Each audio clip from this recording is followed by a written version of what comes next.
Broken Fathers podcast is for informational purposes only and should not be considered legal advice. If you are going through the family law court process, particularly as a father, then this podcast may be relevant to what you may experience. Some things we discuss in these episodes may be triggering, and if you suffer from any form of mental health related conditions or subject to domestic or family violence and need any assistance, then please call 1-800-RESPECT and Lifeline. The views and experiences discussed by people on our show are not necessarily the views and opinions of Broken Fathers podcast or their guest speakers. We strongly advise you seek your own independent legal and professional advice, as the Broken Fathers podcast will not be liable, answerable, or accountable for any loss or damage or litigation resulting from discussions on our platform.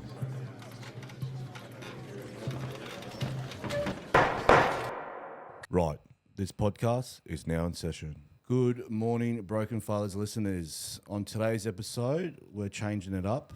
We haven't had this before. We've got two veterans joining me here today, both with a very impressive background. I'll let them introduce themselves. But to my left, we have Troy Knight, and to my right, we have Aidan Bourke. I will hand over to you, gentlemen, before we start talking about family court, just for the listeners at home, just to let them know a little bit about yourself. Where were you born? Where you grew up? What was life like as a kid? I'll hand over to you, Troy. Yeah, born in Brisbane. Grew up pretty much in Brisbane. Had a great family life. I was never deprived of anything. I didn't have, alcoholic parents. I never got hit or anything like that. Left school. Had no interest in school. Left school part of the way through year 12. What school did you go to? I went to Sandgate High, which is on the north side of Brisbane. So I was only there in the end to play football and to chase women around. So left school, did an apprenticeship as a butcher. World War Timor kicked off, East Timor. Yep. I went straight down to the recruiting office and I want to be infantry. That's where I want to go. Because I'd been seeing stuff on the news about SASR getting into contacts and everything like that. So passed all my testing, got offered a position as a rifleman, but Kapuka didn't start for another 8 months, and I was thinking, this war's going to be over by then. Yeah. As I was walking out, a Air Force recruiter pulled me aside and said, "Have you heard of Airfield Defence Guard?" Now, there'll probably be some banter about riflemen and Airfield Defence Guards here. But he goes, "I can get you into recruit training in February. We've got Aggies over in Timor. You'll get to Timor," and off you went. So did that. Funnily enough, they pulled out of Timor by then, or the Aggies did. So I didn't get, if I'd waited the 8 months, and because there was multiple rotations for the battalions over there, I would have got a gig in Timor. Kept going in that, got out in 2005 because the gravy train in Iraq was on for private contractors, so basically being bodyguards to people over there. So spent 2005, 2006 in Iraq as bodyguard. Finished up there in about October 2006. I'd had enough of Iraq by then. Did a short anti-piracy job out of Singapore for about 6 weeks. Yep. Got home pretty much day before Christmas and spent Christmas at home. Picked up a job in Indonesia. Lived in Jakarta for about for most of 2007 before that contract finished. And there was a new job rising up out of the Air Force. At the time, it was called Project Special Tactics, and it was going to be Air Force's Special Forces. So joined up, did selection, did commando. We had to do commando selection at the time. I believe now it's a joint selection between SASR, 2 Commando, and combat controllers. Did multiple trips overseas, did Afghanistan in 2010, 2012, did Iraq with them in 2015. That's on the special operations side. Previous to that, I'd done, with the Aggie World, I'd done 2004 tsunami assist in Indonesia, and 2003 in Iraq, plus multiple boat people jobs, stopping them, boarding them, shipping around in the internment camps, I suppose. Yep. Finished up my career in 2021 and have just been sort of trying to raise my brand. Wrote the book, Havoc 06, and trying to raise the brand off that just to make money. Mate, for the listeners at home, I've listened to Troy's episode he did on Zero Lemons podcast, and he's got a very, very impressive background. He's he's fast tracked that, which I would love to dig into, but given that the podcast is about family court, there's not enough hours in the day to talk about military careers, let alone family court. Few quick questions. Being born in Brisbane, you're not a Broncos supporter, are you? I am certainly a Broncos supporter. No. Mate, anti-piracy gig, what was that like? Because that's something I always wanted to do. I've heard mixed stories. I heard there's a couple of Kiwi guys I worked with in Nauru. They said they did a gig one time. They got put on a cargo ship. They got given AK-47s, but they only got given 5.56 ammo. So they didn't even have the right ammo. They did the whole trip there with weapon systems they couldn't even use. Was it stuff like that? Was it dodgy or was it? It was for me. So I was working out of Singapore. We were escorting a company called Daewoo. They were setting up exploration oil. Daewoo would be in the car, but they were doing exploration oil off. Can't pronounce it too well, but Burma. They've renamed it, I think, Myanmar. Yep. So we were just going up there, and we were just running back and forth the Malacca Straits, but we weren't allowed to. They didn't get permits for us to carry weapons. So we would use a Malaysian security company to bring their weapons on board, and we just take the weapons off them, and then they'd just be extra security if we needed to board anything or fire any shots. But we had correct ammunition for the weapons. Okay, sweet. What was the rules of engagement? Did you ever have anyone try and... They're pretty ballsy. I watch the YouTube videos. They just, in those little dinghies, they just come straight up to the side of the ship and they just... Yeah, it was nothing. Throwing rocks, and they just try and throw like ladders up to try and come up or something. Yeah, that would have been around probably the Horn of Africa. Okay, yeah, right. It had quietened down a fair bit because Malacca Straits actually had more piracy acts than the Horn of Africa, probably about 3-4 years before. But it had quietened down a bit like that. We had a couple of sampans come up to us, but they weren't pirates. They just wanted to try and hawk off, smokes and cheap DVDs and stuff like that. So. Mate, all right, well, we'll pause there. Mate, I'll hand over to you, Aidan, mate, just so everyone at home, mate. Where were you born? Where did you grow up? Yeah, thanks very much, Perce. This will be a lot more brief than Troy's. So it's fine. I was born out in Norfolk Island. Born out there. Only lived there for a very short amount of time while my parents were there. Yep. Moved from there over to northwestern Australia, the mining towns up there. Yep. And then sort of the majority of my childhood was spent in Perth. Yep. Grew up sort of playing Aussie rules over there. Aussie rules, boys. What team you go for?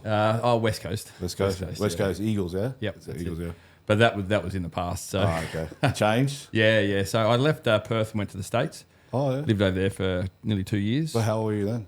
I was 16 when I left. Yeah, right. What was the decision behind that? I was going over to play basketball. Oh, true. So, to further my basketball career, which didn't go quite as planned. Yeah.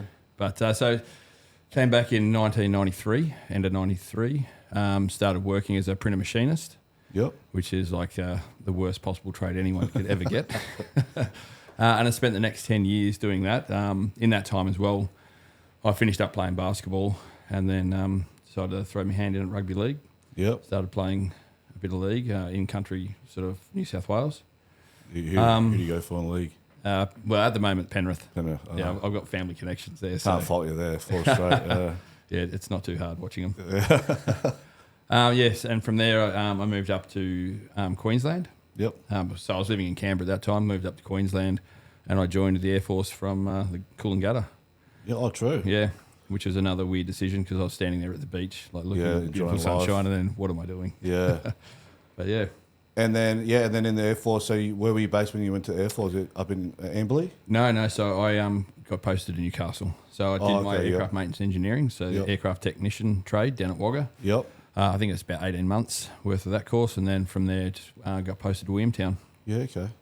Yeah. Mate, all right, so we're both up to the same page now. What, I suppose we'll sort of come back to you, Troy. Where do you meet your ex at this point? At this point, do you meet her while you're in your career? No, I met her when I was doing my butcher's apprenticeship. Yeah. Sorry, yep. I went on to a management program and was helping set up new shops and met her there. Yep. We dated, obviously, for a while, and then just before I joined the military, decided to get married. So we'd been in a relationship then by about 3 years anyway. Okay. So we just thought it was easier with the way the Defence Force had set up, defence housing and the benefits and everything like that. So being married in the army, what's that like? Sort of deploying a lot, hardly being home. Does it put a bit of stress on the relationship? Yes, it does. Yeah.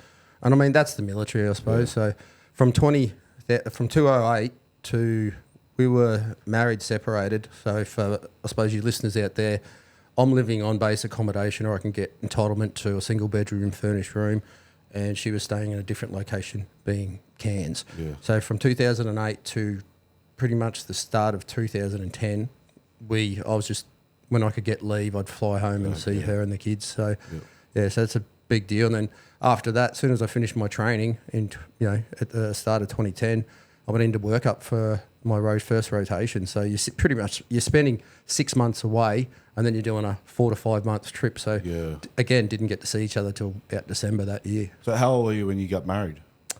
I would have been 22 or 23. Yeah. And how old were you when you had your first child?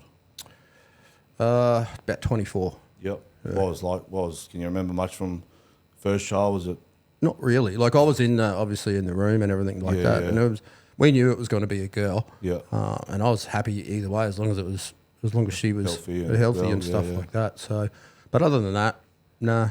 And then what was life like there? Like where do you go from there? You were just still in the army. Was everything at home all right? Like things were as normal as a family? Yeah, it was fine for the first few years. Couple of years. I think the further on it went, she started to resent me because I was away so much. Yeah, okay. But at the same time, I'm getting paid a decent wage to be away. So I was getting paid, probably twice the amount of money I was as a butcher, which goes for a lot. And then you add into all the benefits of medical, housing. Yeah, it's a decent packet. Yeah. So a couple of years moves on from there. What you have another child? Yeah, had another child a couple of years, about 18 months later. Yep. We originally agreed on 2, but we ended up with 5 children. So, what's the age gap between them all, real quick? 18 months between eldest and second eldest. There would be 5 years to the next one, 2 years, and then 2 years. Yeah. Okay. And I'm just trying to get the time all right. So, was there things at home were still all right? Obviously, you're still busy with the military. You've got your second child now. Does that put a bit more stress on the family at home? Not really, because by that stage I started contracting overseas, and as you know, you get good money there, and it was allowing me to take the family on holidays and have nice things. And people say money doesn't make the world go round, but it certainly makes life a lot easier. Yeah, it does. Yeah. And then you have your third child then? Yeah, 2007 our third child was born. Yep. So I'd just gotten back from living in Indonesia. I'll sort of fly in, fly out. But I chose the swings that I did over there. So if I needed to do more. Was it hard for you? Because I remember deploying, and I remember sitting at the airport, young, single, no kids. And I remember, what do you call it? What's the terminology in the military? Marities? What do they call the... Yeah, marities. I remember sitting at the airport and I'm looking at these marities, crying, saying goodbye to their family. And I'll be like, pussy. Now that I'm a father, I don't even think I would have deployed, once you have a child, it's kind of like, oh, shit, I probably would have been fucking bawling my eyes out. So was it hard for you to say, to go deploy, but, say goodbye to the kids? And No, not really. Yeah, okay. Like it was up until a point, and then for me, the mind's switched.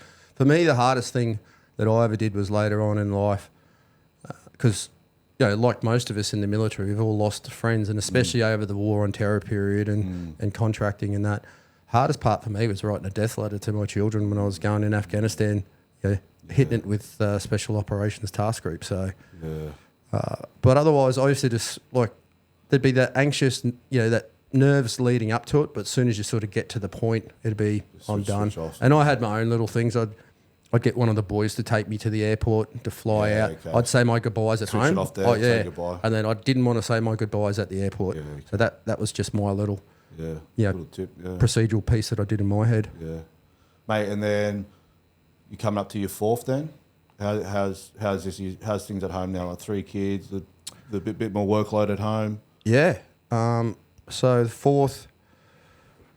I don't know. The fourth. I was away.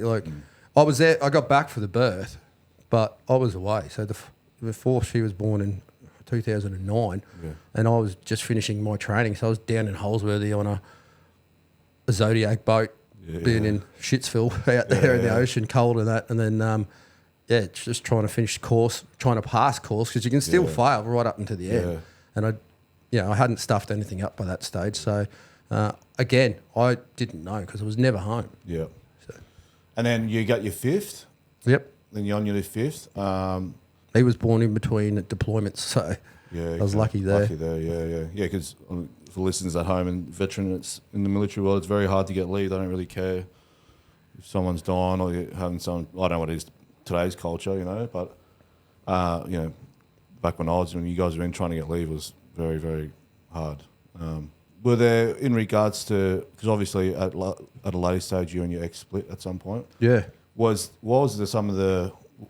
there, looking back now, was there times that there were certain things that were, fracturing the relationship? Obviously, I think being in the military, just being away all the time would probably be one. Yeah, that was a big one, but we grew apart. I was more focused on, X, Y, and Z, and she was more focused on the ABC. Yeah, okay. And tension started to increase, and she ended up, I suppose, hating me because I was never home, and I'd try and sit there and go, yeah, well, I can go back to butchering and be home, but we're cutting and by that stage I was in the special operations world, getting Special Forces disability allowance, which is a lot of money. Right, and I'm going, well, you make the choice. And I just had enough of it. She'd just yell and scream. She got my ex-wife has pretty low emotional intelligence. Yep. So her way of dealing with things is just to scream. Yep.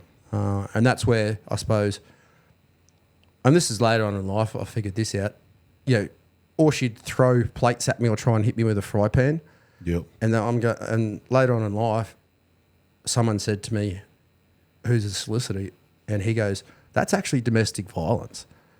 And he goes, you could have put a violence order out on her. Yeah. And he goes, he goes, don't just think because you're a man you can cop that. Like, it doesn't matter on gender. And I was just like, it's not worth it. I can cop a hit. So it's Didn't at one point she tried to run you over with the car as well? Yeah, she did. She tried to run me over with a car. No way. Yeah, when we split up, I moved on to base, and she had X amount of time to get out of the DHA place. Yeah. I went around, and she's like, you got to ring me every time you come over. I said, no, I don't.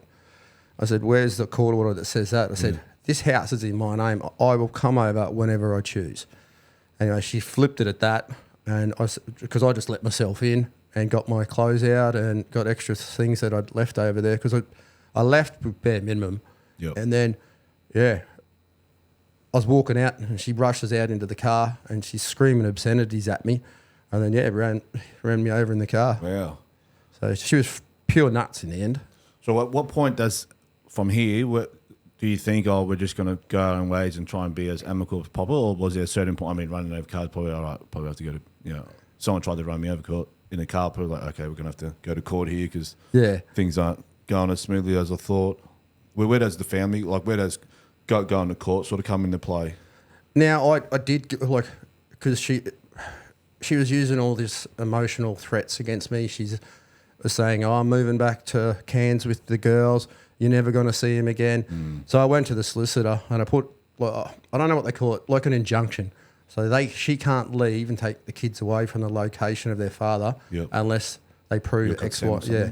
Yeah. So I put that in, and she went more berserk. Yep. And she was taking a lot of it out on the kids. And my eldest came to me in tears one day when I had him, and said, Dad, can you just let us go to Cairns? Mum's going insane. I just went, all right. How are the kids during that time in the lead up? Did they see sort of some trouble in the relationship? Was it hard for them seeing you away all the time, or? Yeah, it was.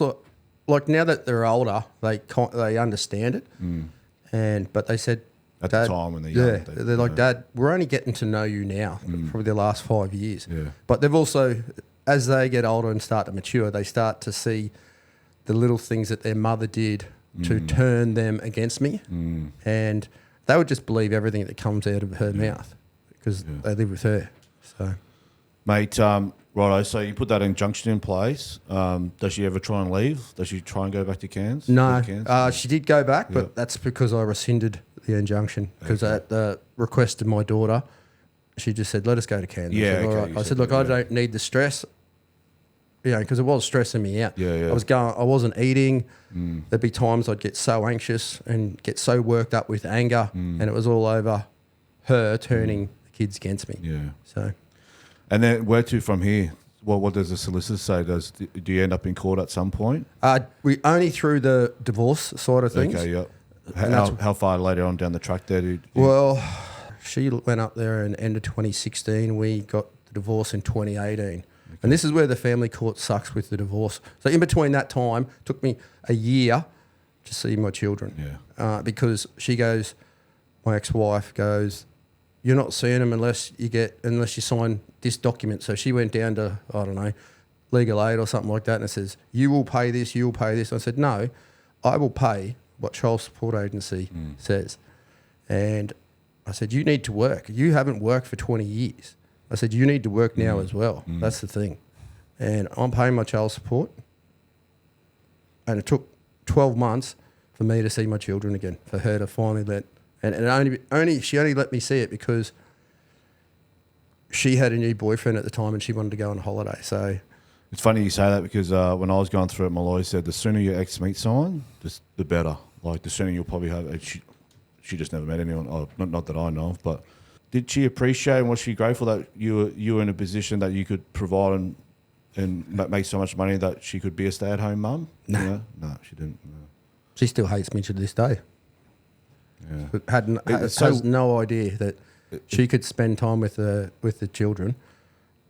I know, it's so weird though. Like my ex wanted to, she goes, oh, maybe I should go back to work. I'm thinking, yeah, sure. Like, what did you want to do? It's like a receptionist job or something. I was paying $500 a week. And I said, how much? Because I didn't know, I didn't know anything about childcare. Childcare was costing more than $500 a week. I said, well, this doesn't make sense really. Like, would you rather, I'm happy for you to go back to work, but would you rather stay at home with our daughter? Because we're going to be in the negative if you're going to work to make $500 a week, but childcare is going to cost us, $600, Yep.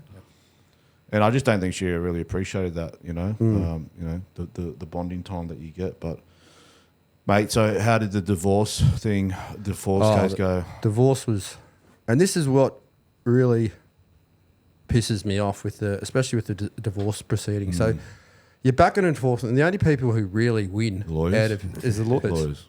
So I'm spending, let's say, around 30 grand on a solicitor, and I'm paying the legal secretary per word to type out documents.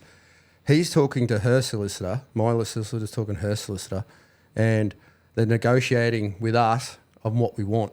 Now, she cleaned out the bank accounts. When I left, when I said I was leaving her, she cleaned out the bank accounts and then shut them down. So I've got the kids that weekend, and this is all within a week, and I'm trying to get money out. And there was 5 figures in those bank accounts, in both those bank accounts, and I'm going, why can't I get money out? And she'd done that. And then when we went to family court and you do your little, I don't know what it's called, your affidavit or whatever, which you say what assets you got, what you want. She left out that. So I brought that up and it was just going back and forth. And then she's going, I'm going for your car, going for this, because she had a vehicle as well. We had 2 vehicles. She had that. She goes, I'm going for this. I want this much money that's in your bank account. You got to declare how much money you got in the bank account. And at that stage, I was barely, I was working my way up. Because when you move out, you spend about 10 grand. You got to get a bed. You got to get a TV. You got to get a table. You got to get things like cutlery. But you bond down everything else. Yeah. So I worked my way back up into a positive spot, and then I just said, look, tell her she can have 60% of my super, which she would have got anyway, and that's it. I said, I'm not giving up my vehicle. I'm not doing this. I'm not doing that. And then she's like, so I relayed it to her, and she comes back. She goes, I'll do it only for 70%. And I'm going, so I lost 70% of my super, and I'd been paying into my own super at that stage. And I just went, you know what? I want this over. And the judge, so when we were sat in it with the judge, and another big reason that I chose to do that, like just to settle and do it, was there's a 2-year backlog in the family court in North Queensland. So I'm paying a solicitor, and then she could also change her mind and come back. So I'm paying a solicitor anyway. It's like, just take it and just get lost. And that's a good point, for listeners. So I never was married, so I never had to go through the divorce. She did try to do property settlement, but we weren't together 2 years. The 2-year de facto played a part. But how does the money thing work? Can you get that money back that she took? Because, I mean, it's from a joint account, right? I assume both your names are on it, on the joint account? Yeah. Did the courts care? They just go, no. I just didn't bring it up. It would have cost you more to try and get it back. Yeah, to fight it. And that means I would have had to wait a bit longer, because it would have went for the initial hearing. And we just said, I just said, look, I'll just suffer the hit and 5 years down the track, I'll be in a better position, and I am in a better position now. Yeah. So, And what is, for all fathers out there, what is your ex or people's exes entitled to when you break up? Are they just entitled to your whole super, 50%? How does it normally work? 50? Yep. Yeah, okay. yeah, And there's no way of fighting that. They can't even. It's just take. Yep. What if it's so? Why aren't the fathers entitled to 50% of their super? Are we entitled to that? I think it's to do with earning power and how much. So my ex-wife, she didn't have any super pretty much at all because she wouldn't work. Even though we had discussions about her money situation, and I wanted her to go back to work, but in the divorce proceedings and also the financial settlement, she said she had to stay home because I asked her to, and so it just comes down to that. And because she had no super, then there's no entitlement. So let's just say your ex had a military career just same as yours, but you were the stay-at-home dad. Does that mean fast track to the point you got done, you would have been entitled to 50%? yeah. Okay. Yeah. Okay. It is fair in that regard, regard. but it's not fair in so much other things. Yeah. So, because, and my ex-wife was the same. She didn't want to go back to work. And I'd come home, and when I was at home, I'd be doing cooking, cleaning and everything else, and she would sit down and watch TV, and then I'd try and have a conversation about it and say, hey, look, you're the stay-at-home mum, I'm working. And even when I was working back home, I'm out the door at 6 o'clock. As you know, PT, I'm not getting home till 6, 7 o'clock because you're on a salary, so your day doesn't finish. You're not doing 6 to 3s or 7 to 4s or something like that. So it's What are some of the other things that stick out to you when you went through the divorce, in court? nothing really. The judge, obviously a woman, just took my ex-wife's side. She goes, you should be happy, Troy, that just give me a dressing down. And I'm going, you don't know me. You've known me for 30 seconds. And she's going, you're lucky you've got such an understanding ex-wife. And I'm sitting there going, you know nothing. Where were you living at this point in time? I was living in Townsville. Yeah. So caught up in Townsville. Yeah. What did they? Again, I haven't been through the divorce phase, but for me, they subpoenaed military records, everything. Did they do that to you at all? No. No. Yeah. Okay. No. Yeah. Had to, there was all the records at the start where you had to put down, how much you had in the bank, your earning power, what you've got, owning vehicle wise. Yeah. Okay. And put all the estimates in. And the divorce, how long did that drag on for in court? 2 years or so? No, it was over pretty quick only because I just only because settled. you agreed. Yeah, but otherwise it would have been probably over 2 years. Yeah, and that's such a big thing for people to know because, let's just say you did fight it. It probably would have cost you more than what you... Oh, yeah. Yeah. I'd have been into six figures if I was fighting it. So it's just like, all right, I'll lose now. I'll get it back. And I think that's important for people to know because, in the heat of the moment, you need to think long term, okay, let's see how is this, if I take this road, where's it going to end up? If I take this road, because, fighting for my daughter, I just fought, burnt, sold everything, burnt money, it's just... Once you learn this system, I look back now and go, I should have did this, I should have done that. It's all a learning curve, but that's why I want to do the platform so other fellas out there can know your story, do's and don'ts, pros and cons, what we would have done different, just to help them out. But a total different process for everyone. You had to fight family court just to see your daughter. yeah, Mine, that was the next step for me. I'd started to make inroads. I was like, if I don't get to see these kids, then I'm going down that road. yeah. And it just so happened, luck of the draw, the ex is going on a holiday and goes, oh, come up and see your children. Yeah, okay. And I'm just like, So from then on in, she was straight with the kids. There was no more drama from then on seeing the kids. There still is drama to this day. Okay. She wanted me to sign all this documentation, which I didn't have to. Going, you will do this, you will do that. And I'm chatting to the solicitor, and he's going, you don't have to sign this. This is not. He goes, whilst it's a legal document, you don't have to sign that. Yeah. And how old are your kids today now? 23, 21, 17, 15, and 13. Okay, cool. And where are they now? They're all one's down in Brisbane. Yep. The sports star of the family. She's on a scholarship to one of the top sporting colleges down here. Good and on her. then all the others are up in Cairns still. Yeah, okay. Yeah. Okay. Well, We'll pause there. I'll head over to you, Aidan, mate. Yep. What, so where we get up to last time, your career? Yeah. When did you meet your ex? Would have been 1998. That's when you were in the Air No, Force I then? joined the Air Force in 2002. So Okay, it was yep. while I was playing football. Yep. I met her. She worked at the football club I was playing for. Yep. We kicked all that off. So I was 22, and we had our first child when I was 24, just turned 24. Yep. And so I've got 3 kids. Yep. The next one was born after I was in the Air Force. Yep. In 2006. 2003. Yep. And then my son. So I've got 2 elder daughters and a son, and he was Yep. born in 2008. And did you get married? Yeah, we did. We eventually got married because we decided that committing to a child together is much more important than just getting a piece of paper. Yeah. But we did get married because she wanted to be able to say she was my wife. Was that after you had 3 kids or? After we had 2. 2, yep. Yep. So 2004 we got Yep. married, and we were living at Port Stephens at that time. Yep. Yeah. What was life then, back then? Like happy Yeah. family, everything was smooth? Yeah, we were both on the same page. And as far as my military career after I joined the Air Force, I didn't want to spend much time away. I still wanted to be a very present father. Yeah. So I engineered my sort of career so I could stay home as much as I could, Yep. which sort of limited my earning capacity later on towards the end of my career. But it was the right thing to do at that time. Yep. Yeah, so we were very happy. Yeah, okay. And then you had your third child was your son? Yep. Yep. And then life still normal then, still good?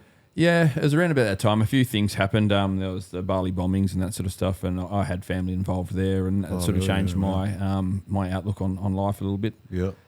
And so I started looking for a bit more of an active sort of focus in my military career. Yep. But because my son was born 2008, we sort of decided before I went anymore where I'd get deployed, we'd let him finish school. Get to school age. And that's so she wouldn't be at home with him the whole time. Yep. And so, 2008, about 2013 was when he started going to school, and that's when I sort of looked at a role at 4 Squadron with Troy. Yeah, nice. Yeah. And up until 2013, you're still married? Yep, still married. Things are still fine? Yeah, we Few started. hiccups? Yeah, there was starting to be a few little sort of miscommunications, and you could tell we had different priorities, and things were starting to not break down, but there were signs that issues were growing. Well, was she working at the time? No. So she didn't work until I think 2014, 2015. Yep. She started some part-time work. Yep. And that was because the only reason is because I was pressing her because she was always complaining about, we don't have enough money. And I said, well, you don't have kids at home, so how about you help out then? Yeah. So you joined 2014, was it? 2013? So 2013 is when I started applying and going through the whole process. Yep. A few other things cropped up afterwards, which sort of hobbled my career there. Yep. 2016, I went back, finished it because I was in like a training cycle. I was applying, would fail and reapply. And when all that finished, that was about 2016. Yep. I went back to the flying squadrons. Yep. And that's when I was getting posted away. And because my career up to that point had been very, very domestic, Yep. she really couldn't understand. Like I was in the Defence Force. Yeah. And I was going to get posted away a lot and go on deployments. Yeah. And she couldn't understand. And that's when the issues and the cracks really started showing up. Yeah, okay. Did your ex-partner come up, get raised in a broken home at all? Yes, so she was, yeah. Sorry, Troy, do you know if your ex got brought up in a broken home at all? They were divorced, Yep. and she ended up living with her father. Okay. Her mother had a fairly significant political role with local council. Okay. So she sort of took off that, and both her and her sister were raised by her father. So, but he wasn't an alcoholic or abusive or anything like that. So I suppose by broken home, divorced parents. Yeah, okay. Yes, sorry, mate. So back to you, Aidan. So, you start deploying. Where to from here? There's a bit of stress on the home life. There's the sort of divorce or splitting up sort of come into play? So we separated in 2017. Yep.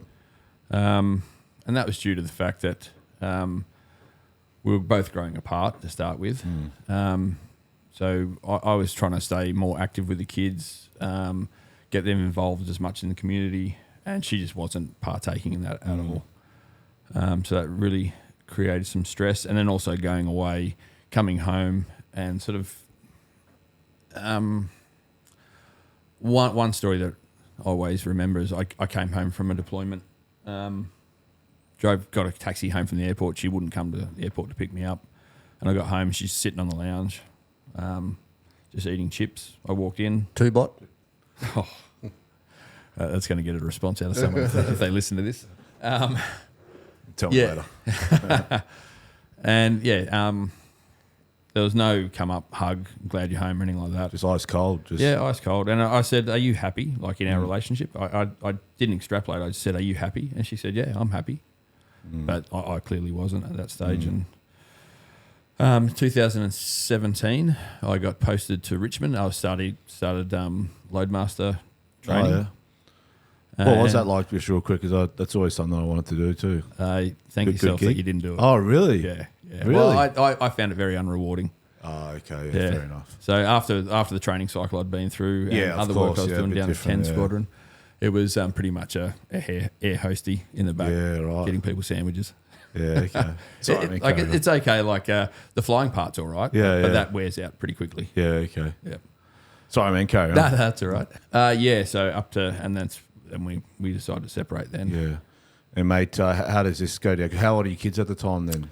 Oh, geez. At that stage, I think my daughter was probably about 15 or 16, my oldest. Yep. Middle one would have been about 13. Yep. And my son, he would have been 2000, about 6. Do they sort of start, do you know if they start noticing the stresses at home or between you and your ex? I'm not too sure. I think they were pretty oblivious until it happened. until the writing was on the wall. Yep.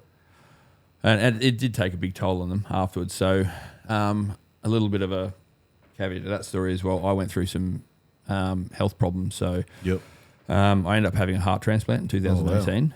So it all accumulated and sort of solidified around that 2018 period. Yeah, wow. So it took a pretty big toll on the family as well.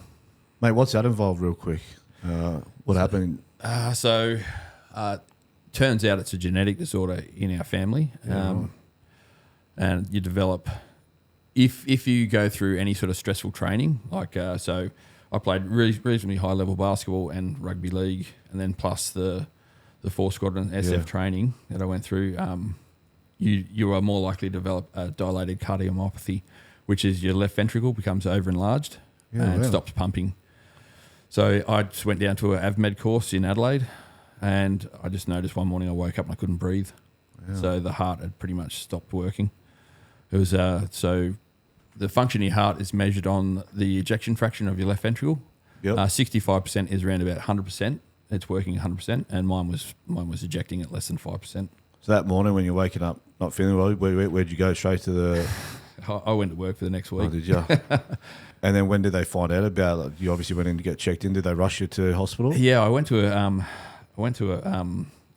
Edinburgh, RAAF base Edinburgh Medical Centre, and the nurse in there just said, look, we think you're having an episode. We're calling an ambulance. Yeah. And I was like, no, I've got to go back to course. So, yeah, they took me to hospital. They were treating me for a lung infection. And it was probably about another week later where they finally discovered that my heart wasn't working. Yeah, wow. And it all kicked off from there. What's the heart transplant involved? Obviously. Oh, yeah. There's a whole process. Yeah. Oh, yeah. And so every donor, like they donate so 6 other people can have a life. Yeah. So that's massive. For me personally, it was you have to go on a workup procedure, a period where they do your tissue testing, your blood type, all that sort of stuff. Yeah. That takes around about 8 weeks, and then you go on a heart transplant waiting list if you are okay. And normally that can take anywhere between 1 to 2 years before you get a heart transplant, but I was lucky enough to get one after 4 days. So you got to hope though in that 2 years that nothing happens to you. Yeah, exactly. Yeah, and that's the reality for a lot of people. Yeah. But like I said, I was on the list for 4 days. And I got a transplant. Shit. And then what's the post-recovery like? You're mandatory stand down from any sort of work for 6 months. Yeah, okay. But like myself personally, I was ready to come back to work after 3 months. Yeah. Yep. Mate, and then, so this is happening in, what year? 2018? Yeah, 2018. And then you're dealing with stuff at home as well at the same time. Yeah, Which probably wouldn't be good for the heart. No, it was a bit of a mess with the head sort of scenario. Yeah. What, and then where these things at home being, like you still seeing the kids and everything at this point in time? The court hasn't come into play? Yeah, so we, during that whole process, we tried to give it another bit of a crack. Yep. But that didn't last very long. Once I got out of hospital and it became apparent that it wasn't going to work. Yeah. So we're entering 2019 now. Think you're slowly getting back to work. Yeah. Still with the ex at home. No. So that ended. So I got out of hospital in I think it was the 24th of April. Okay. And pretty much by the 25th of April we were done. Yeah. And I called it completely at that stage. Yeah. Right. There was a few domestic violence things going on. Yep. I don't really want to go too much into that. That's fine, mate. But I was starting to fear for my safety. Yeah, okay. So, I just went and stayed with another bloke I used to work with. Yep. And she's staying home with the kids in the house? Yep. Yep. Oh, I'd still go and pick them up for school and that sort of stuff when I could and perform those sort of things. But by July, she decided that she was going to move away from Sydney because we were based in Sydney at that time. And she moved the kids up to Port Stephens. Did she tell you or did she just take off? No, we talked about it. Yeah, so that was all good at that point. And it really started deteriorating after she moved away. Yeah. I found out somewhat similar to Troy. I had a whole bunch of credit cards, like things for Latitude Finance. Yep. Like the 50 months interest free. Yeah. So she'd used that and spent around about $50,000. Wow. But that was non-interest free. So all the credit cards, so they were 25% interest, and they were due immediately. What some of the stuff she was spending on? Just furniture and that to furnish her house. And she also did like a little cruise. And the same thing, like you're not entitled to anything. So in my dealings with Latitude, the first thing they asked, how did she spend it? Because they have PIN numbers and that. And I went, well, she obviously had those. And they said, well, that's what you can do. Yeah, yep. So you just had to wear it. She's gone up there, ticked out the credit card. Still seeing the kids when you can go up? Yeah. That's all right? That was all right for a very short period of time. And what was the trigger or the changing point? To be honest, I think it was I'd met somebody else around about August. And then she made your life hell seeing the kids? Because this is a common story here all the time. As soon as the father meets someone, then you can't see the kids. Yeah, exactly. And that's pretty much what happened. Yeah. I still remember going up there to see my daughter, well, all my kids. And I was met with just a tirade on the front lawn. Did you tell her that you had met someone? No, but my eldest daughter told her. Yeah, told her. I wasn't trying to keep it a secret. Yeah. But I mean, it's not a conversation. Naturally, yeah. And then you rocked up, and then boom. Yeah, it was like being at the front of a loony bin. Yeah, right. So I left, and unfortunately, on the way home back to Sydney, I got a phone call from my daughter. So my middle daughter was sort of more aware of what was happening than the other two, and she wasn't taking sides. So obviously they had a conversation after I'd left, and I'd messaged my middle daughter, and my ex-wife wanted to see her phone, and then a bit of a scuffle ensued, and so I had to call the police and that to go and settle all that down. And I went back and picked up my daughter and took her back to Sydney. How long had you been split for by then? When you met the new partner at the time? Well, we were together for that brief period in April. Yep. So it would probably been 3 months, April, August. Yep. Yeah. And you've taken your daughter, your middle daughter back back to Sydney. Back to Sydney, yeah. And was that a problem for your ex? No, at that point, I sort of stopped communicating with her at all. Yeah. How were the other kids holding up at that time? So my son, he's been diagnosed with autism. He's on the spectrum. Same as my daughter. We'll cut his name out later, but that's fine. Yeah, it's fine. It's fine. We cut it. So you're young. You're so he deals with things by just whatever works for him. Yep. So he's just trying to make life easy. And I completely understand that. Like, you don't want to be at home with someone who every time you mention somebody's name, you get abused for or anything like that. So he just ticks away, gets on his computer and deals with it that way. My eldest daughter, she has a few other things going on in her life, and she blames me for the breakdown in the relationship, and it was me who called it in the end. So, and before then, for all intents and purposes, like, we had a happy family. Yeah. From looking from the outside in, and so she really blames me for that. If you don't mind me asking, off topic, because my daughter's high level autism. Yep. Was there signs that you saw when your youngest one, like? Because again, I'd heard of autism, but I never knew what it was. But I remember seeing my daughter, like, she would so she has sensory processing disorder, speech, so she'd put her hands over ears and rock back and forth. And I used to look at, I've never really seen a child do that. And then obviously later on there were signs. Was there signs that you saw that maybe? There were. Yeah. I wasn't really across it either. Yeah. So the first things was like loud noises anywhere. Yeah. Like he'd have earmuffs, that sort of thing, and we just thought, he was a kid, didn't like loud noises.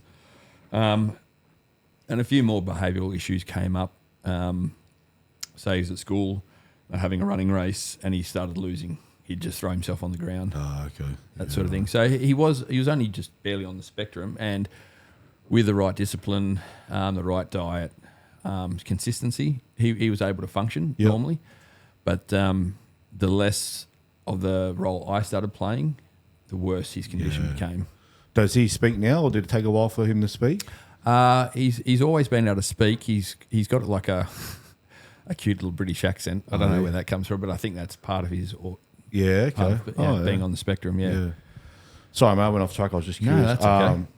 So, we were talking about your kids. They're still with your ex at home. Yes, they are. Yep. Your daughter's back with you down in Sydney. Yep. Where to from here? Where does court pop up from here? So I tried to initiate financial separation. Yep. Just to get that over and done with, as well as I filed the divorce papers, and I didn't hear anything back for about over a year. And I think the reason for that was that I was due to get some DVA payments, and I think she was waiting for those to come in before she tried to claim anything. What's the is there a rule if you file divorce like that it gets served to her? Yep. And do you get a date, or is it just served to her then she has to reply, so she just sat there? Well, how does it work? Yeah, so she just didn't reply. Yeah, the divorce finally went through, I think it was July 2019, and then I think you have another year and 1 day to wait before it's all finalised. And apparently, from my understanding, there was also a definite time period where if you didn't claim financial separation in that time, then you weren't entitled. 12 months, I think. Yeah. Yes. But I've came to find out that's not really a thing set in stone, because she was over the time and she still filed anyway for financial separation. It's not enforced. No, it's not. Everything can be written in paper, but nothing's enforced. Like, you've got to go through another court process to enforce it, which then takes another 12 to 24 months. Well, that's good to know for people listening, because, I remember when she tried to do the property settlement, they squashed it, weren't together long enough, and then she tried to have a crack again, and the judge said, well, it's out of the 12 months. But obviously, it wasn't for you. So, and one thing I've noticed, I think it depends what judge you got, and by that I mean, my legal team would say, we're going to see let's wait to see what judge we have first, because if we know what judge, we'll know how to plan this. I said, that should be irrelevant. Shouldn't every judge just be black and white? Like, if you're a referee on the football field, that's clearly a knock on. That's not. It shouldn't matter what judge we get. It should be black and white. But it's like, we gotta hit it from this angle. They're a little bit. I'm just like, personal biases do play a part. Like, someone was like, she's a feminist, so we're gonna have to. I'm like, man, this is yeah. And in my experience, I was quite lucky. So I went through the family court, but it was we had a registrar, so it wasn't like the family court. Pardon? A registrar doesn't have powers, right? No, she does. Yeah, so that was purely for the financial separation part. Yep. And so my ex-wife, she tried to claim. So she tried to get the DVA payments as well. She asked for 70% of my superannuation. But the registrar was really good. So the registrar was across it all, and she knew exactly what she was entitled to. Yep. The people that weren't across it were my lawyers. Funny you say that. I'll come back to that. Yeah. Sorry. And so whether they're overworked with cases, So my lawyer turned up, and she did not know the first thing about my case, that I was a veteran, or what payments I had, or what entitlement my ex-wife had to my superannuation. And after that first hearing with her, I did a little bit more investigation of my own. I worked out exactly what I was entitled to give and receive. And so I ended up sacking my lawyers. Yeah, good on you. I went to the registrar myself, and that's where her lawyers were saying, okay, but you were giving these DVA payments, all these other payments. So I just turned to the registrar because I was there. The lawyers were representing my wife in absence, my ex-wife. And I said, are these payments, DVA payments, are they in the property pool? And the registrar said no. And I said, stop talking about them then. Sweet. I said, what do you want? I said, I'm willing to give you 50% straight up now of my superannuation. And I mean, we were together for 18 years. So all in all, like, I was happy to do that. Yep. And they went away for about 5 minutes, came back and said, yeah, done, settled. Yeah. And so that the lawyers had cost me around about $50,000 for absolutely no reason whatsoever. Yeah. Yeah, mate, I look back now and just, yeah. For veterans listening, in the court, are ex-partners at the time, are they entitled to DVA, anything to do with DVA? No, they're not. But, so if it had gone to family court, so if she refused that offer and decided to go to family court, then she could claim it. Okay. So I was banking on that. She didn't have the money to do that. Yep. And I certainly didn't have the money to do that either. So that was a bit of a win-win for me. Again, another good decision looking forward that, you offered that, she took it, it would have cost you. Yeah, I wish I'd done that right from the get-go. The other part of that is then you have like the issue of the kids. Yeah. So she started weaponising the kids as soon as she could, especially my son. My son. Yeah. And I haven't seen him for about 5 years now. Oh, wow. So are they still with the mum up in, is it? No, and this comes into the whole family court as well, getting things injunctions. So they were in Port Stephens and they moved to Adelaide. When I found out they were going to move, I asked her not to. I got an injunction to say that she couldn't, and she moved anyway. Yeah. So she left our middle daughter in Port Stephens. Who with? With no one. So we had to find her accommodation because she was in year 11. She was loving school up there. So I'd really wanted her to stay up there. Yeah.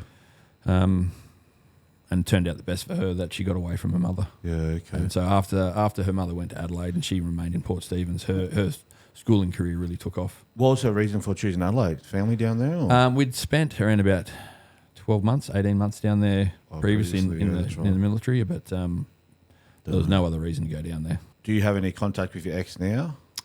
No direct contact, just through my middle daughter. Yeah, okay. And okay. How do injunctions work? Or supposed to work? Well, it's supposed to be. She notifies me that she's going to move away. I would go through my lawyers and say, "Can we put an injunction, or can we stop her?" And I'd advise you how you'd go about that. So we did that, and I think that's just purely off your lawyers. So my lawyers would talk to her lawyers and say, "Okay, we're asking you not to go. If you do go, we'll seek court orders." And she went ahead anyway, and I think she knew how much it was going to cost. They'd done their research on how much that would cost, and it was, I think back then it was $10,000 straight up just to get a hearing in court, and at that stage that was unachievable for me. Do your daughters still have contact with your ex? Yes, yeah. My middle daughter sort of broke contact with her for maybe a couple of years. Yeah. But anyone that goes through any of the family separation counselling and that sort of stuff, you talk to I saw a guy, he was a ex-psychologist, ex-family law lawyer, and he said the most important thing is that kids have contact with both their parents. So as much as you dislike your ex-partner, it's not about you or them, it's about your kids. Yeah, that's right. And so I always encouraged my kids to stay in contact with her. Yeah. Well, that's good. I use this scenario all the time. People are probably sick of hearing it. Like, if my ex, for example, was in a prison or a mental ward right now, I would still take my daughter to see her mother every visiting hour. Say every Sunday, I'd be there because it's not about me and my ex. Yep. It's about my daughter, and exactly. she has the right, deserves to see her mother. But other way around, I couldn't see. I had to fight to court to get 1 extra hour off my daughter. And it's just how putrid and evil can someone be? Yeah, it makes you wonder. Mate, yeah, sorry, you go. Oh, and like you were saying before, how much money you spent at court. So I was lucky that I have a good relationship with my father, and so I got a lot of good advice from him. So we were sitting down. I was thinking about going and getting loans and that sort of stuff, so I could really fight and see my son. And he said, "Look, you can do that. You can send yourself bankrupt, and then when comes around 16, my son's 16." You could get to the point where you won't have any money to have a good life with him anyway. Or you could just cut it away now, save up as much money as you can, and then when the chance comes around, you can provide a good life for him. Yeah. And so he told me some home truths, and it was pretty hard to hear, but I eventually went that way. That's good advice, yeah. Yeah, I remember clear as day before I started, I remember exactly who told me, exactly where I was sitting about before I filed family court, and he said to me, a few guys, they said, don't bother, you're going to waste your time. But, when you're in the driver's seat, I'll prove you wrong, I'll change the world, I think, and then, they were right. He said, you're just going to waste your time and money. Yeah. And, definitely. It made me so angry, and to do it, like I was infuriated for years over it. Yeah. But it's easier to just cut your losses financially and suck it up as much as it sucks and don't see your kids, and then hopefully they come back into your life when they're a lot smarter and they stop seeing and they start seeing how poisonous their mother is against you. Because otherwise, you'd be spending, like I was going around to solicitors getting quotes for stuff, and I was looking at 110 grand and had to put a 30 grand retainer in there to start off with. And I'm like, all right, how can I do this? My car's worth this much. I've got this much in the bank. I can take some loans out like Aidan was saying. And then at the end of the day, by the time you do get to see him, you're paying off $500,000. Yeah. Well, that's probably exaggeration, but you're paying off over 250, probably about 250,000. Yeah, and this doesn't even it's not even isolated to men. So I have a friend I've known for quite some time, and she went through the same sort of thing with a very narcissistic ex-partner, and she spent around about 380,000, 400,000 just to see her kids. So just the system itself, I don't think works very well. The only, we were talking about it earlier on off camera. The only people who benefit are those rat lawyers that just take all your money. Yeah, it's true. You hear it all the time. The only people who win are lawyers, and I think everyone involved in that system, like I do the whole supervision centre, which is putrid. I tell people all the time, I should start a business. What should I do? I said, mate, open a supervision centre, because I've been to them, and it's like here. You walk in, there's just 5 rooms like this next to each other, just some father stuck in a room like this, however many hours they get paying $110 an hour just to hold their daughter. Yeah. And I spend over 10 grand on just, holding my daughter. Family report writers, everyone involved is getting paid, like I remember getting the transcript of what was said. I've got to tell it in my hand. I wanted the transcript, which is already typed up. Oh, that's $500. Oh, and you'll get it in 9 days, and then if you choose 8 days, it's a little bit more. 7 days. If you choose to get it a little bit faster, they charge you more. It's just everyone in there is just reaping money. Mate, sorry, back to you, mate. Hopefully this is not emotional, mate. Not seeing your son for 5 years. How has that been? Oh, I mean, it's pretty tough. You go through the whole process of. If you delve into it too much, it sort of sends you crazy. So you can only deal, you can only control what you can control. So can I control what he's doing at the moment or anything like that? I can't. So I sort of just put it in a bin to the side and just leave it there until I can and deal with it. There were times. So he has Discord. I don't know if you know that. It's a computer program that kids use to connect. That sort of thing. Okay. It's a gaming platform. Yep. And my middle daughter gave me his gaming tag, so I started contacting him through that. Oh, cool. And he was really receptive at the start.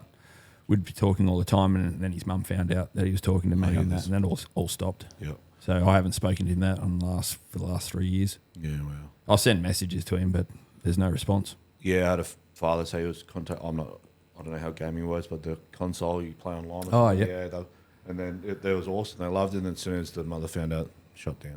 You know. FaceTime there in the background, cutting it off. I used Snapchat with my daughters back in the day because the messages that you'd text a message, said read it, and then it disappears. Yeah. So the mum couldn't get the paper trail. tablet or the phone and sit there and go, why are you talking to your father? Don't you love me? Yeah. This is how crazy my ex-wife is. So my middle daughter is down here in Brisbane, well, just north of here, goes home for Christmas. She's got no friends up here. She started a new life down here. And her mum wanted her up there for 8 weeks. And my daughter goes, no, I'm only staying for 6 weeks because I've got no friends up here. I don't want to hang around your friends. And I want to go down, and I've been invited away with friends to Noosa.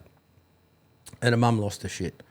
And, of course, I'm the blame for it, so I'm getting all these... And the only reason I keep in contact, once my kids are 18, my ex-wife is blocked. The only reason I have to stay in contact with her is to organise travel for my kids to fly down, the two youngest. But she was losing it over 2 weeks for, someone who's 17 at the moment, turns 18 next year. And my daughter was saying to me when she told me, she goes, I won't even be, she goes, I'll go home for probably 2 weeks next year. She goes, once I'm 18, I'm not hanging around up there because she's got no interest. She's got a new life and friends down here. I feel like that's when people ask me, like, when does family court end? I feel like it ends when the kids turn 18. Yeah. You know what I mean? That's a real finish line. You can get a court order and move on, then you might agree to the pickup point being here, then someone moves and you need to move the pickup point and she doesn't agree, then you're back to the court. There never really is a finish line. No. It's when they turn 18. And I have people tell me all the time that, your daughter will see it for what it is when she's older and she'll come back, and I hope so. And she's a very smart girl and I know she'll see it for what it is, but I worry that, like, my ex could sell oil to Arab, like in Dubai, like she, and I just worry that she would just be too good to, I couldn't be in a room with her for more than 20 minutes because she just hacks my mind and she just breaks me down and takes over, and I just feel that, I hope not, but, she'll just brainwash my daughter too much for her to, see the other way. Yeah, and that is a real worry, isn't it? It is, and I feel like, because I've met a lot of people, more people say that, your kids grow up and come back, but I've also met some people that they said we couldn't get them back. They got brainwashed and that was it. Yeah. Yeah. So, sorry, mate. Yeah. So, back to you. So, because we're kind of where we're at now. Did I miss anything? No, that's pretty much covered off at the moment. So at present, my eldest still lives down in Adelaide with her mother, and same as my son. My middle daughter lives with me. Okay, cool. And she's doing very well at the moment. So she's in her third. Funnily enough, we've just been bagging him out, but she's the third year of law. I was smiling when I said that. I was looking at you. Because I know his family. We spent a lot of time together. We actually used to, in DHA houses, lived next door to each other. I was about to say, when you said she wanted 70%, I thought, were they communicating? Yeah, that's what I thought. Oh, she must have knew that's what you got. They used to guide each other, like ringing each other, and work against us. She's like, no, I'll do this. No, I'll do that. And when you said 70, I thought, there must have been. Yeah, exactly. And that was the point. The registrar, that's why I was lucky I had a good registrar who knew what she was entitled to, and she just laughed at her when she asked for it. She goes, no, you're not getting 50. You're not getting 70. She said, you'll be lucky to get 50. Yeah. But, yeah. I've trying to been looking at for statistics, Bureau statistics of how many men have taken their lives from family court, and they don't have it. If they do, they're not telling me. They have the statistic that 46 men take their lives a week. There's no it's a bit hard to relate to family court, Me and a gentleman down here, his name's Jimmy Judge, he's got a big following, he just does all those food eating competitions. Yep. We're going to try and help raise awareness. It sounds crazy, it is crazy. We're going to try and eat 46 cheeseburgers under 46 minutes between us both. But I'm going to rely on him to do, I'll try and do 20, he can do 26. But yeah, have I missed anything, John? Because I don't want to make sure. No, pretty much caught up for me. No. Yeah. Just to add on to the hopelessness that guys do feel, and I guess anyone, if it applies to them, it's just, we were talking about this before. So you have the family court system, then you have child support, and then you have policing, which are then they're made to be the instrument that enforces child court decisions, those sort of things. But there is very little to no communication between all three of those services. Yeah, I've heard this. And so you can ring up and you're getting chased for X amount of dollars through child support. Yeah. And you say, all that's fair and good, but the reason why I'm paying child support is because I can't see my kids, and I want to see my kids. But the response from them is just, we don't deal with that. That's just too bad. So then to get anywhere with that, then you have to go to child support. Yeah. The family court, and they don't care about what you're having to pay for any child support. So it's just a never-ending cycle of you're talking to people who don't listen and they don't care. No, I've had some massive. I'm in an appeal process at the moment, so well, I'll talk about it on my episode. But when I through the Talon family court, with $300,000. I was actually my mate Yogi that died. He just lent me 50. So I was in the negative. I was now on borrowed money. They've put me back on supervision, even though I squashed all this child protection, child safety stuff. Yep. The judge just said, I don't have time to read it today, so come back in 6 weeks, all this stuff, right? I was broken. I sat down with the family. I had to assess, how this was affecting all of us. It's this domino effect. My parents is the only grandchild.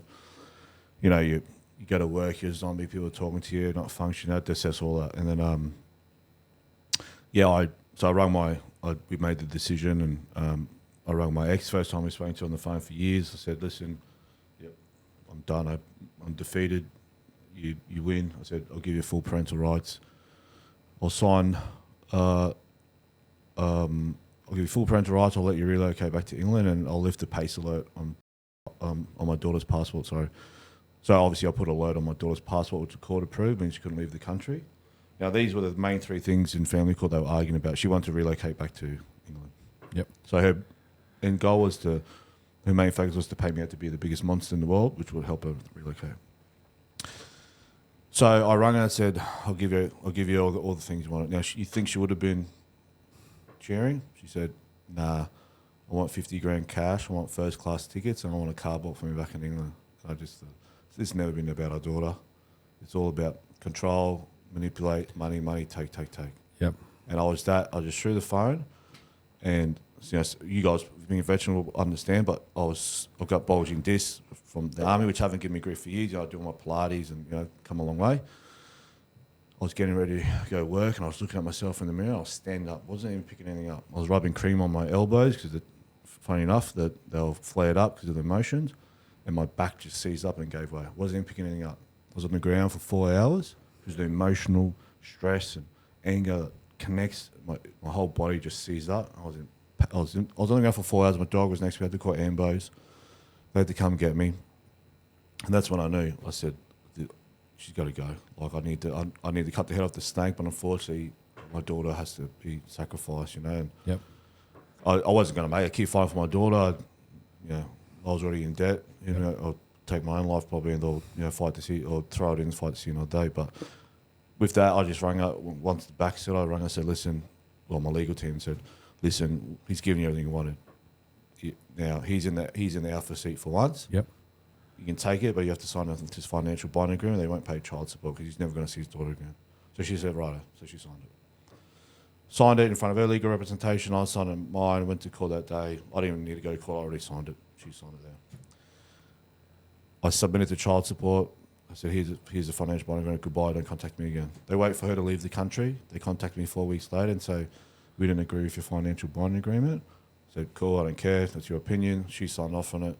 That's her signature. That's my signature. Legal. Yep. Oh, we don't care. We're knocking it back. They sent me this letter I sent to my legal team. Like, what? It said, someone is not eligible carer. This is the word. I should have had it ready. They're saying someone's not eligible carer. It didn't say who. I ring child support. They just read word for word what it says on the paper. I said, yeah, I can read. I need you to explain to me what that means. Oh, well, let me put you on to someone that can. They handball you around. Yep. My legal team appeal it. They send it off. They call me. I said, we've appealed it. And they say, yes, Mr. Purcell, but just so you know, you're 4 weeks overdue. I said, well, obviously in your eyes I'm 4 weeks overdue, but I'll pay child support from when we split all the way up to I signed that financial bond agreement. Now, you might not agree, but that's a legal document and signed. And then we get in this heated argument. And we get in this, we start having this dick swing contest. She goes, well, I'll send third parties to your house. No, sorry. She said, I'll get third parties involved. And I'm thinking she's going to send someone to my house. I said, no worries, send them to my house. I'll be waiting. Less than 24 hours later, I go Guzman drive-through, go to buy food, card declined. I'm having to go at the poor 17-year-old. I said, mate, get your machine's broken. Get another machine. Decline. What's going on? I look in the bank. There's money in there. I go to the bank Friday morning. It's night time. You can't get hold of banks. Go Friday morning. The bank manager goes, oh, geez, there's a garnishee order on you. I was like, what the fuck's a garnishee order? She goes, let me look. Had nothing to do with the banks. She goes, oh, it's from child support. She goes, you're only $1,600. You're only $1,600 overdue. She goes, I haven't seen this in years. This is normally when people are like 50, 100 grand overdue. I said, yeah, you know what? Because how many hundreds of thousands, if not millions of people in Australia are 1 month overdue? Yeah. Heaps. Because I had a dick swing contest with this chick, she wanted to put authority down. So the way it works, they go to industry compliance and get them to put an order on your bank, and they just freeze your bank accounts. Yeah. And I said, well, what do I do here? She says, the only way to unfreeze it if you pay that thing. So my legal team have sent it off for appeal. We did the transcript, we submitted the transcript. So in the lead up to that court date, she had to email, it was all through legal correspondence email, she had to contact child support, cancel it, which she did, send it back, it was all part of the agreement. We sent all that in. Oh, no, we knocked it back again. And now they contacted me last week, and I don't know who does the maths. Now I'm dealing with this assessment, whatever it's called, reassessment. They believe I'm on $310,000 a year. And because she put all these allegations, he owns an avocado farm, he gets all this. No, I used to have a small investment share in one. I'm the only one that sold because I'm the only wasted time managing the wrong woman. She says you're getting 20 million or some millions of dollars from the farm. Where? I'm up to date with my tax. Exactly, and that's the thing. It's almost by hearsay. It's hearsay. Oh, she said this, she said that. Well, so I went through a similar thing in early 2022. I was on the way up to see for my grandmother's funeral in Bathurst. And as we're travelling out there, we went to the service station to fill up the car, and my bank accounts were frozen as well. Right. Because my ex-wife had messaged child support and said one thing, and they just didn't even ask you for your story. Me. See what I mean? Yep. It's crazy. Could you imagine if it was the other way around? No. Well, no one would care. Yep. And it took them about 2 weeks to unfreeze them as well. So luckily enough, my parents were good enough to help me out until that time, because I'd ring up child support. I'd paid whatever they wanted me to pay, and then even though I didn't technically owe that, but they weren't going to unfreeze them until I did. So I paid it, and then they've gone, okay, we've given the order to the banks to unfreeze your accounts. So I rang the banks, and they went, no, we haven't got that order yet. So it was a back and forth for about 5 or 6 days, just trying to get them to communicate with one another. Yeah. Yeah. Well, imagine if you were somewhere for those 2 weeks, you needed money overseas or something, you know what I mean? I had my rent due. Yeah. So, that was a nightmare. Yeah, I'm pro child support. I'm always happy to pay for my daughter, but you just need to calculate correctly. Yeah. And I don't think they calculate stuff correctly. And there is no communication. Yeah. And they just need to have like some sort of care as well. Like they're dealing with people, but it's almost as if they operate like they're not. They're their own body. Yeah, the powers they have is crazy. Yeah, they just froze it again. My account again 2 weeks ago. Oh wow. Yeah, but they didn't even notify me this time. They just froze it and took they froze it and then just took $3,000. I didn't have to unfreeze it because obviously I'm still appealing. I now have to go to the ATT something tribunal, Australian tribunal thing. Yeah, it's crazy, mate. I asked the same 4 questions to all the fathers that come on. Even like I had a broken daughter on this morning. The questions, I just kept the questions the same. She just had to answer it from a different angle. Any regrets, knowing what you know now about the court system, do you have any advice for any fathers? Like, what would you do differently? What would you change? Do's and don'ts? I wouldn't change anything. I don't regret it because I've got rid of someone in my life that was poisonous to me. There were probably a few things I could have done differently, like be more over the family court law. Be more over what's entitled to and what's not. Yeah. But at the end of the day, I've got my happiness now because when I was going through in between separation and divorce proceedings, I was miserable. Yeah. Not to the point of suicide or anything like that, but I was depressed, like it added to depression and everything. Yeah. Plus a very busy life deploying. And now I'm just I'm happy. I'm free. I've Yeah. processed everything. Let go of the past. Just look forward. So that'd be my only. You just have to make some tough decisions there. And I think the one that you said before was real good. You said, well, the court was backlogged 2 years. That's going to cost me how much for the next 2 years? Or I could, know when to throw the cards and either offer this or accept this, and it's going to cost me this much compared to this much for them for years. Yeah, so. definitely. Mate, what about you, Aidan? Probably I'd attack it a little bit differently. So for me personally, I would have probably tried a few more intervention things earlier on in our relationship, because I think at some point we could have saved it. Yeah. So seeking counselling, putting more effort into that side of things would have stopped a lot of heartache, whether or not it would have worked or not. Yep. But I would have put more effort into that. Yep. And then once that all sort of fell away, definitely I would have educated myself much, much more on my rights and entitlements and how to deal with the legal system. Yeah. And I wouldn't employ a lawyer at all. Yeah, don't trust what they say. Yeah, exactly. Don't just take what they say on board. Yep. This one, I don't even know how to answer it. How do we change the system? I don't even know I don't know how to answer It'll that. take a long time Yeah, to it'll change take a the long system because it needs to start from political level Needs and to be above. rewritten, right? Yeah. I mean, a simple way is to combine, so you're dealing with one agency to start with. Yeah. Yeah. But how you go about changing the legislation and the operating procedures of those massive, massive organisations. Yeah. Because, I need to educate, I think there's a Bill of Rights or something that starts off there maybe, or something needs to be rewritten. Yeah. Yeah. Well, I've got no idea. Legislation jargon. That may be a question for those rat lawyers. I'll ask my daughter. What law is she going to choose? What's she going to? She was in medical negligence up until quite recently, and now she's in commercial law. Oh yeah, good on her. So she's going where the money is. Yeah, yeah.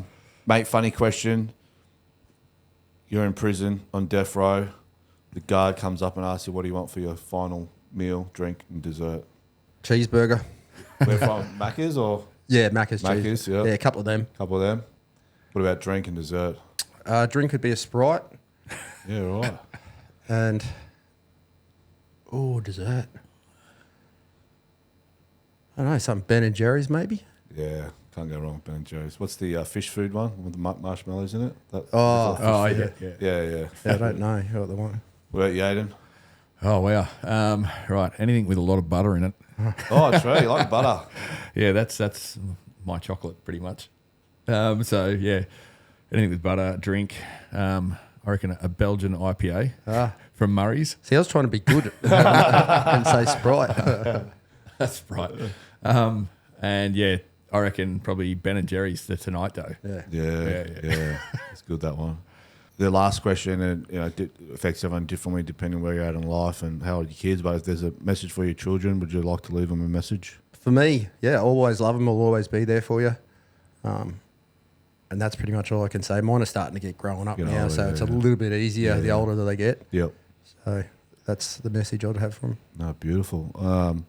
Yourself, Aidan? Yeah, I'd remind them that how much I love them. And they are capable of anything and always back themselves. Don't let anyone tell them that they can't do something. You always just go ahead and give it your best. Beautiful. Yep. Before we wrap up, boys, what's life for you like now these days? You just written a book?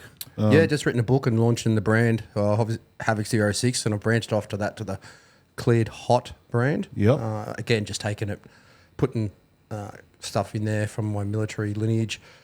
If you go to my website, troyknight.com.au, it's got a list of products in there. I've got a range of hot sauces out. They're going beautiful. Top shelf. I've got a skate deck coming out, Cleared Hot skate deck coming out next year. Yep. I've got the Cleared Hot tequila and whiskey. This guy. It's about building that brand, and I'm enjoying that. Yeah, good on you. So, found your purpose. And all your links, on your Instagram page, you've got all your links touching your bio there, haven't you? Yeah. What's your Instagram name? Troy_Knight06. Yep, cool. So you'll see some stuff on there, but it has all the links in the bio for everything. Yep, beautiful. I'll attach them. I'll get the editor to attach them. What about yourself, mate? What's life feel like these days? It's good. It's good. It's nothing like his. Yeah. But yeah, it's great. I'm just enjoying my time, Yep. making the most of it. I don't know. You're right. You've enjoyed your time up here this week, haven't you? I have. I don't know if you're big on social media, or if you. I've just got my personal sites. If anyone wants to, if you don't have to say it, some people don't. No one would have any interest in what I've got on there. Well, righto, gentlemen, thank you for coming on. I think all the fathers, broken fathers, or other listeners that are tuning in, we'll appreciate you both coming on and sharing your story, and wish you nothing but good fortune and good energy moving forward in life, mate. And thanks for coming on. No, thanks for having us, Percy. Yeah, No, thank you very much. Sweet. Cheers, boys.